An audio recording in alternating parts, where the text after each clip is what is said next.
Hey everyone, and thank you for watching. Today's video I'm really excited to do. I wanted to sit down and chat with you about brands that I would like to see come and also go at Ulta Beauty. Ulta Beauty has been making a lot of noise recently. I feel like almost every single week in my new makeup releases video, I'm talking about a new brand that either is coming into Ulta Beauty, potentially is coming in, allegedly is coming in, and I just feel like Ulta is making some waves right now. So I thought it would be fun to sit down and have this chat with you. So if that sounds interesting, let's go ahead and get started. All right, before we jump in, I always start with my outfit of the day. So today I just have on some ripped jeans and this little striped top here. I did just finish filming this look for YouTube. I'm not sure the order my videos are going up. I'm just kind of filming like a mad woman these days, but I finished filming this look. I used the new Kosas Revealer foundation and then also a handful of products from the new Kaleidos Smoky Nostalgia collection. So an eyeshadow palette, a blush, and also a lip product. So if you want to see how I got this look, I will put that up in the cards and also in the description box. I also did not do my hair. I just blow dried it, threw it in some, it's fine. We just, you know, some days you either gotta choose makeup or hair. Today I chose makeup. Everything's fine. So, like I said, I feel like I mention Ulta Beauty and potential new brands almost every single week in my new makeup releases video. If you're not familiar with my series, I post it every single Wednesday. I talk over new releases, beauty news, things like that. If you're not subscribed yet, I hope that you will. I post about 4 to 5 videos a week, and I like to talk about new makeup, try new makeup, rank makeup, or just chat about makeup like this. It's a lot of fun for me. So I hope you will subscribe if you have not already. I've done a video like this in the past where I talked about brands that I wanted to see come to Sephora and Ulta. And even though I'm actually more of a Sephora girl, I thought because Ulta, I just feel like it's making so many waves, I felt like maybe just focusing on them for this video would be a better thing. I say that I'm more of a Sephora girl because I do typically prefer more high-end makeup over the drugstore. So that's a little bit of a reason too. And Ulta's reward system definitely is better than Sephora's by far. But I also just feel like Sephora's website is better, like ease of shopping on the website is better, the loves list is better, the checkout is better, the shipping is typically a lot better than Ulta Beauty. Even when I go in store, I feel like it's an easier layout for me. And with Ulta Beauty, sometimes I feel like it's just kind of crazed. Like I feel like the website is so overwhelming. I feel like sometimes going in store, there's just like so much going on and it's so overwhelming. And the website, I feel like I constantly have to re-log into it. Every time I try to put something on my favorites list or add something to cart, I constantly have to re-sign in. So I'm like always changing my password on Ulta because I can never remember it and I have to sign in 7 times in one shopping experience. Just different things like that. I feel like Sephora has more ease of use, and they do also have more brands that I purchase on the regular from. But if some of these brands were to come into Ulta Beauty and I could get the better point system, I mean, I wouldn't be against it by any means. So that's why I wanted to just focus this one on Ulta instead of bringing Sephora in, even though I generally prefer Sephora. Again, I'm gonna mention some brands that I think could be, you know, on their way out at Ulta Beauty, or maybe just my preference. Like I just don't really care for the brands. Like I would rather see a different brand replace them. I'm not trying to be salty. I'm more of a positive person. If I mention one of your favorite brands, it's not too serious. It's not too deep. I don't think Ulta executives are gonna watch this video by any means and, you know, change opinions solely based on my video.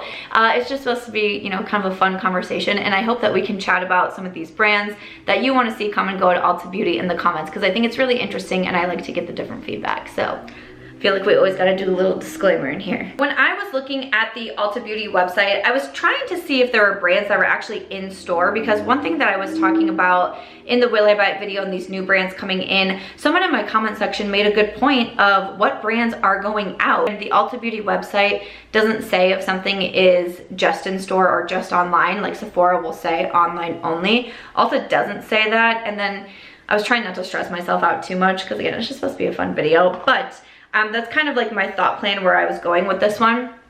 But when I pulled up the list of brands on the Ulta website, and right there under the A section was Almay.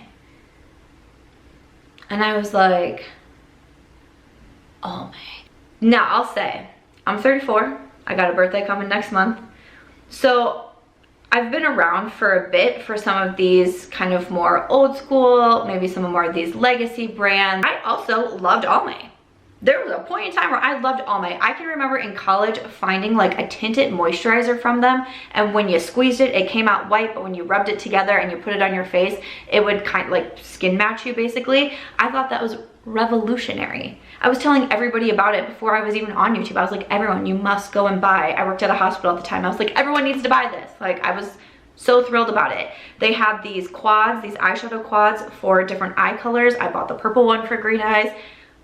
I quite enjoyed Almay, okay? I feel though that Almay is one of those brands that is just not keeping up. They're just not keeping up with the change of times. They don't seem to be all that bothered by inclusivity. There doesn't seem to be a lot of creativity with the brand. And while that might have passed years ago when, you know, we were going to CVS and Walgreens and Rite Aid for our makeup, following what our moms wore, and we had those tiny little makeup bags, that's just not the way it is anymore. And, you know, sometimes people can kind of tend to get comfortable or get stuck in the past and then not want to evolve. And I point my fingers at myself in this one, because I've been stuck in that too during certain times where it's like, no, this has worked for so long, I need to keep doing this. That's just not really the way things go anymore with technology, with social media, just with the evolution in general. Times are always changing, and it's hard to keep up. And I can't imagine running some of these brands and, you know, trying to keep up with everything that's always going on and being so creative and putting out all these new products. It's got to be a lot. But I feel like there are some brands that are keeping up, some brands that are trying to keep up, and some brands that are just like, meh. And I feel like Almay just kind of falls in that like meh category. There's meh. So I'm like, you know, I don't know if they have actual shelf space at Ulta Beauty. If they do, I would kind of be a little bit surprised, to be honest with you. But also I'm like, I just, you know, we could bring a different brand in. Like one of my favorite brands, which is Dior. I actually have a new product here from Dior. I did a recent trying new makeup video where I tried out the Forever Skin Glow, the reformulated one from Dior. If you do not know me, hi, my name is Samantha. Hi. I love the Dior Powder No Powder. Just one of my favorite products in general. At this point, I think I've gone through like 4 powders. I've made everyone in my life buy it. My sister recently is on this train. Hey Gina, thank you so much. I love that one. And there's just the Backstage Face and Body, the liquid foundation from Dior. There's a lot from Dior that I am very interested in. Now Dior has a nice website. Like, don't forget, like some of these brands do offer really good shipping deals, really good extra goodies with their purchases, different things like that. And I feel like Dior is one of those, but I also feel like nothing is ever in stock on the Dior website. And a lot of times, you know, products can sell out at Sephora also. You know, there was a blush that I wanted to get for a while that kept selling out. But like for this foundation, I actually was going to purchase it on the Dior website, and I wanted to purchase like a blush and a lip product. Everything else was sold out. I couldn't get anything that I wanted, and then there was only a few shades of foundations that were sold out on the Dior website, but of course my shade was one of them, and I was like, man. So I just ended up purchasing from Sephora, even though I kind of wanted those extra goodies and like the nice Dior packaging that came in my order, but I ended up going to Sephora. But Chanel recently got announced that they were going into Ulta Beauty, so I mean, Dior, like, there could be a chance, because if I could purchase my Dior there and get those points for more like luxury prices, like, I wouldn't be mad about it. Next up, I'm looking over the Ulta Beauty website and I see the brand Winky Lux, and I was like, oh my gosh.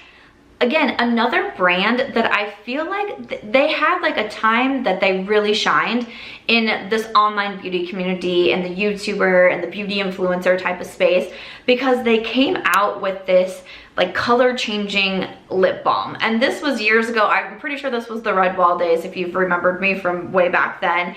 But it was basically just like a clear lip balm that had a really pretty flower in it. And when you put it on, it eventually would turn colors. Like mine turned like a light pink or something. And it's because, you know, it's supposed to work with like your pH levels. We've seen other brands come out with them before them, but I feel like that was one of the first ones that people were like, what? And that was one of my first YouTube videos that like really took off. And it took off for like a while. Like years later, I would get comments on that video, and I'm like, people are still searching for something like this? Like, this is so fascinating to me. But I feel like Winky Lux really had a moment there where they kind of had a little bit more funky packaging, and it was a little bit more intriguing. They're more affordable, Ulta Beauty. So it seemed like quite a few influencers were trying out their products, their eyeshadow palettes, that sort of thing, you know, myself included. But I feel like, once again, I feel like they were kind of trying to keep up there for a little bit, and every once in a while I would mention them in a new makeup releases video, but I feel like they're kind of like, we're not really seeing a whole lot new from them anymore. So when I saw their name on the Ulta website, I was like, well, I feel like that could be one for my list. Have you tried anything recently from Winky Lux? I, of course, would love to know. But as I was thinking, you know, I'm looking around at my makeup collection, I'm thinking about some of my favorite products and favorite brands, and I was like, you know what? Milk Makeup. I feel like Milk Makeup would be a good fit at Ulta Beauty. Like, some of these brands I'm saying because I just like them, and I like, that's all. But some brands I genuinely think would be a good fit at Ulta. Some I would say Sephora versus Ulta, but I think Milk Makeup would fit in well with Ulta Beauty, and I like quite a few of their products, both skincare and their makeup products. I actually have their matte cream bronzer right in front of me because I put this in a beauty battle recently. This was one of my favorite cream bronzers before I even liked cream products. I liked this one. The Milk Makeup Vegan Milk Moisturizer is a favorite moisturizer of mine. The Kush Mascara is really good. I have on today their Bionic Liquid Bronzer. I purchased that one recently and had it in a trying new makeup video. They have some good products out there. Their Hydro Grip Primer, they have the Under Eye Primer. I mean, they got some good products, and I feel like their packaging and their aesthetic is a little bit on the funkier side. Like, they're available at Sephora, and I feel like they are a good fit for Sephora, but I genuinely feel like I could also see Milk Makeup being sold at Ulta Beauty. Another brand that this is like more of a personal thing, I just have never gravitated towards this brand, and I don't know if I realized that they were available on the Ulta website, but this is Kiko Milano. When I talk about them in new makeup releases video, I feel like they just have these gigantic collections, and it's so overwhelming, and it's like palette after lip product after nail polish after skincare after and I'm just like, wow! Like, they got a lot going on, and I tend to get a little bit overwhelmed. But I also feel like, once again, they're a brand that they're like, inclusivity, nah, like, she don't go here. And it's just, I'm just kind of like, what? I don't feel like I've seen them try to expand, and a lot of their collections I just feel like are very the same, and they would look beautiful on someone with like my skin tone, or honestly even lighter, and that's about all that it goes to. And just a lot of their products just kind of seem to be the same old, and it's just not all that interesting. And I feel bad because sometimes it's like, I get the whole, if it's not broke, don't fix it, and that sort of thing, or if you're really good at something, to keep doing it. But again, at a certain point too, it's like, because they probably have those loyal customers, Almay, Winky Lux, Kiko Milano, the brands I'm going to be mentioning, brands like Maybelline, Revlon, L'Oreal, they have those core customers. They have those ones that keep coming back because we have their favorites and we like comfortability, especially after something like the pandemic and COVID-19. I saw a lot of people going back to like their comforts, and that has to do with food, with living, like people moving back home or moving back to their hometowns to have that sense of comfort, because we were so like, but also you saw it in the beauty industry. You once again saw those legacy brands having an uptick in sales. I just listened to a whole podcast on this, and then I went down a rabbit hole. But you saw those legacy brands having a huge uptick in sales during the pandemic because people were going back to their staples, the things that they knew that would work, the things that would bring them comfort during such a time of uncertainty. Thought that was very interesting. That could be the case with Kiko Milano. They have their base, and they're like, why bother changing it? We're doing well enough right here, but are you doing well enough to stay in Ulta Beauty, you know? You know, and I'm just kidding. But a brand, okay, I put this brand on my list. Definitely feel like it's a better fit for Sephora, for sure. Probably looks like I don't have a thumb. Definitely feel like it's a better fit for Sephora, but Victoria Beckham Beauty, I would like to see somewhere. Whether it be at Sephora or at Ulta, I just kind of want them in one of the retailers. But in this video, we're talking about Ulta. So like, why not? Why not bring Victoria Beckham Beauty into Ulta? There's just a handful of products that I would like to try from the brand, and I don't know why I won't just purchase them from the website. I'm weird like that. Like, I either need to like get my points or get my extra goodies or something along those lines. I'm kind of leery purchasing from other brands. Like, I just purchased from the Pat McGrath website recently, and that was a disaster if you caught my Bridgerton video. So I think it would be fun to see Victoria Beckham there. I had put the brand on my list for like brands I want to try. It was either in 2020 or 2021. I can't quite remember which year it was now, and I still never have. And here we are in 2022. Maybe if she was at Sephora or Ulta, I would throw something in my bag. Another brand when I was going through, and I was like, this is just a brand. I feel like I never say the words, that's for sure. I just never really hear this brand talked about anymore. It's LA Girl. So I remember first getting on YouTube as a viewer in like 2013, and Carli Bybel was the first one I started watching. She would always contour with the LA Girl things, the LA Girl, I don't know what I'm trying to say, but like they were like liquid, and she would contour her nose, and I was like, oh my gosh, I need these. And I ran out. I'm pretty sure there's one that the shade name is Toast. Like that's a memory that I have. So I went out and bought those because Carli told me to, so I did, because I was trying to look like her. And I just was like, but I feel like, and it's not just against Carli, like I feel like everybody was recommending those and talking about them, and I was seeing them in all of the tutorials that were so huge in 2013, 2014, 2015, and I just never really got on with them. Now, is it because I was new to makeup and I maybe just didn't understand how to contour? I especially didn't know how to use liquid products. I didn't know what tools to use with them. All could be valid points. All could be valid points, I'm just saying. But I just didn't really get into the brand. I did purchase an eyebrow pencil from them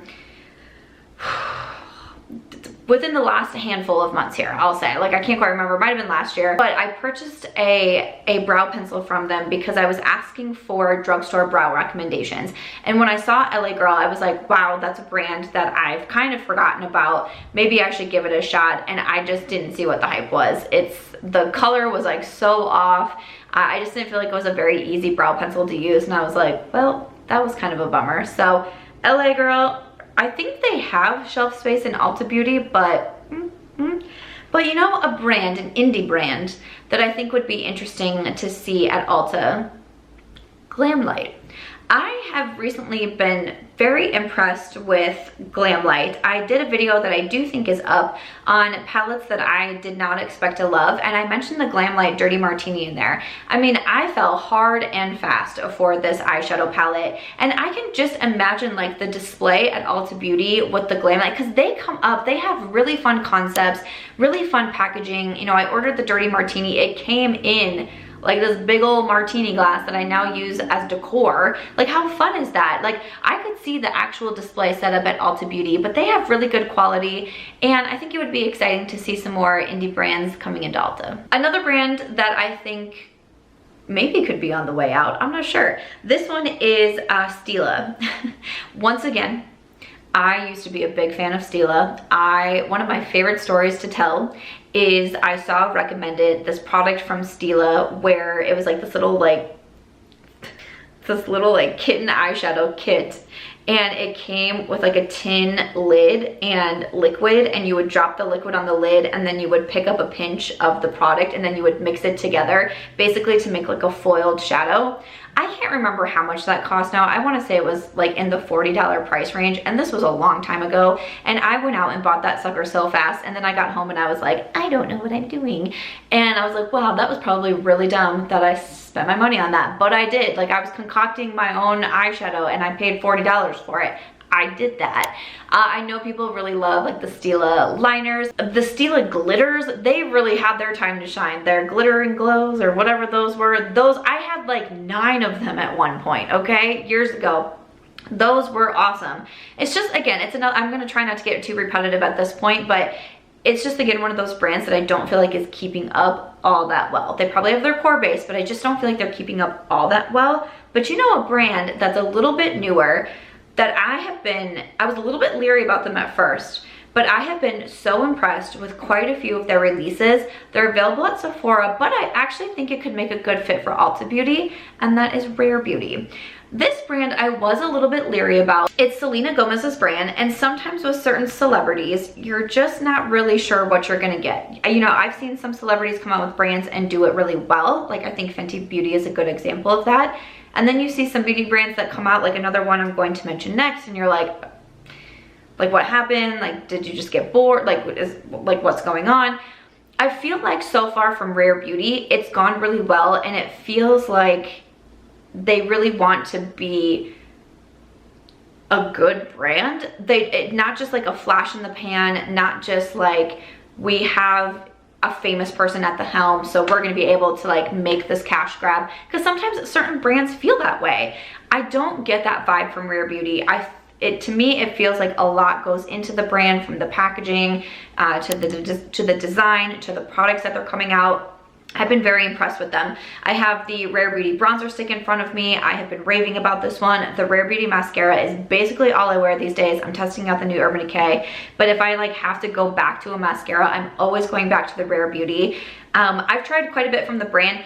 In the beginning, I didn't love their first launch. I feel like a lot of the products were just not geared towards me, but I've recently tried one of their new liquid dewy blushes. They came out with new shades. I think that is gorgeous. I've been very impressed, and like I said, they are available at Sephora, but I could see Rare Beauty at Ulta. Next brand, I kind of went back and forth on if I wanted to put on the list, because I know so many people like this brand, and I do too. Like, I do too. I have bought the products from the brand. I have recommended the brand, but I just felt like I had to put it on my list, and it's Flower Beauty. Now, I also noticed on the Ulta's website, Flower Beauty is all discounted. So that made me wonder if something is going on there, if maybe Flower Beauty is on their way out. So I thought it would make a good addition to this video. Also, I'm not sure, I don't feel like I've heard any news. I thought at one point a while ago, we heard that Flower Beauty was either leaving Ulta or like potentially just being done. They also were at Walmart, and I don't think that they're available at Walmart anymore, and I think that that happened a while ago, if I'm remembering correctly, because I remember going to a Walmart to purchase something specifically from Flower Beauty, and they didn't have it, and people were like, they're not at Walmart anymore. And I was like, oh, I feel like they were just in here. I feel like I can't quite get a handle on the brand. So this is Drew Barrymore's brand, and I'm not trying to say that Drew Barrymore was trying to do like a cash grab or anything like that, but it almost feels like one of those brands that just, they kind of, these are my words, I feel like the brand is like disinterested in coming out with new things, and it's not even just putting out new products, but just keeping up with things. I hope you know what I'm trying to say. I feel like I'm getting flustered because now I'm trying not to be repetitive, because some of these things I feel like I'm going to be saying the same thing, but I just feel like the brand is disinterested. And you know, I feel like there's other brands that could make more sense to Ulta Beauty. So I feel like that was one where I like put a little asterisk next to it, and I was like, oh, people are going to be mad at me for this one, because I think a lot of people like a lot of products from them. Again, I did too, but you know, maybe a different brand can come in. And another indie brand that I was thinking of is the brand that I have on a lot today, and that is Kaleidos. I think they would make a good fit to Ulta Beauty also. This is the blush that I put on, and Kaleidos has quite a few products. There's quite a few indie brands that I initially put on my list, but some brands only have very few amount of products, and I just didn't know if that would be the best fit. Like, I was a little bit surprised when Jaclyn Cosmetics went into Ulta Beauty, because at the time, I think she only had like the highlighter launch. Like, the lipstick launch did not work out, and then she did the highlighters, and then it got announced about Ulta Beauty, and I was like, that seems kind of odd. So like, I thought of Auric, but I was like, you know, Auric only has those handful of products. Like, what are brands that have a little bit more to offer? And Kaleidos, they don't have like the largest selection yet, but I feel like they consistently come out with interesting collections, interesting concepts. Like, I really love the packaging on the Smoky Nostalgia. Like, I think that's really neat. You know, could be a cool little setup in Ulta Beauty. I feel like they're a brand that like just does things differently, and sometimes I feel like that's kind of what we want to see, and I just thought that it would make a good fit at Ulta. All right, another brand, kind of one of those more old school, kind of more timeless brands, Bobbi Brown. I was a big fan of Bobbi Brown, y'all. I remember one of the first like beauty books that I bought was a Bobbi Brown makeup book. I mean, it was thick, it was big. I bought this in high school because I remember taking it to different classes with me, like it was part of my workbook. I have always loved makeup. I have always loved beauty. I'm not a makeup artist and I don't have like the greatest makeup skills, but man, do I have an enthusiasm for it. I can sit down and without even trying to do it, I can film an hour-long chatty video just talking about makeup, and it brings me so much joy. To be able to do this as a career, I think is so special, and it's not something that I take for granted, because I just think this is the neatest thing. Like, if someone would have told that high school Samantha walking around with her Bobbi Brown makeup book tucked underneath her biology textbook, that this is what I get to do now, that when you put in Samantha March at Ulta Beauty, my palette with Ofra Cosmetics pops up, like, that is still so overwhelmingly amazing to me. So I'll just, like, all of that to say was, like, I loved Bobbi Brown, and I feel like I learned so much from that book. I would read it every single night when I first got it and just try to take away as many tips as I could. And I would go to the store and I would buy my Maybelline and my Revlon products and my CoverGirl products, and I would try to recreate the tips in that Bobbi Brown book. Try not to be repetitive, but it's just a brand that I don't feel like is keeping up with the times and the changing of times all that well. A brand that I would be interested to see at Ulta Beauty, this is also available at Sephora, but is Lawless. Lawless is one of my favorite brands. Once again, they're a little bit smaller. They don't have a huge range yet, but they have complexion products, they have color products. I actually used their primer today in my trying new makeup video, and I really do like their primer. I fell in love with their lip products. I love their lip gloss, but they seem to keep, you know, they're kind of consistently coming out with a new product. I like that they don't seem too overwhelming. They don't come out with a whole ton all at once. Like, their holiday collection was really nice, an 8-pan eyeshadow palette. And then also, I believe it was some new shades of a lip gloss. And I kind of like that. And it seems like a lot of the products, not all of them, but a lot of the products I feel are really well done. And I think it's because they kind of go at a little bit of a slower pace and aren't just kind of like rah, rah, rah, rah, rah. So I feel like they can kind of keep up in that way without being too overwhelming. So I think that they could make a good fit at Ulta Beauty also. Some of the other brands, and I had mentioned the day that I'm filming this, I had put out a video, my new makeup releases, and I was talking about, is Charlotte Tilbury coming into Ulta Beauty? We don't know. It might be a rumor. It might not be for at least another year or two before it comes in. But I said, what brands would you like to see at Ulta Beauty? I saw a lot of people mention my girlfriends, Pat McGrath and Natasha Denona. I think that would be really fun if they were at Ulta. I especially buy a lot from Natasha Denona, so if I could get some points from Natasha being on the website, that would be great. Like I said, Pat McGrath shipping is not great. So if we could have another option in addition to Sephora, that would be awesome. A lot of people mentioned Makeup by Mario, which I thought was interesting. I purchased a lot from the brand as well, from the Sephora website or from the Sephora store. And I've been wanting to buy his new lip products that came out, but they keep being out of stock, so hopefully those will come back. I saw some people mention Patrick Ta. I also like the Patrick Ta brand. And then, you know, some other indie brands too, but that's kind of where my list ends. But I would love to keep it going in the comments. What brands do you think could move out, or maybe potentially are on their way out at Ulta Beauty? And what would you like to see go in? I try to give a mixture of some stable brands, some newer brands, some indie brands, and that sort of thing. But I would love, of course, to hear your comments down below. But other than that, that is it for this video. I had a lot of fun with it. I hope that you did too. Again, it's nothing too serious, but I hope you enjoyed listening to this one. And as always, if you did, please make sure to give this one a thumbs up. I hope you also consider subscribing before you go, and I'll see you in my next video. Bye.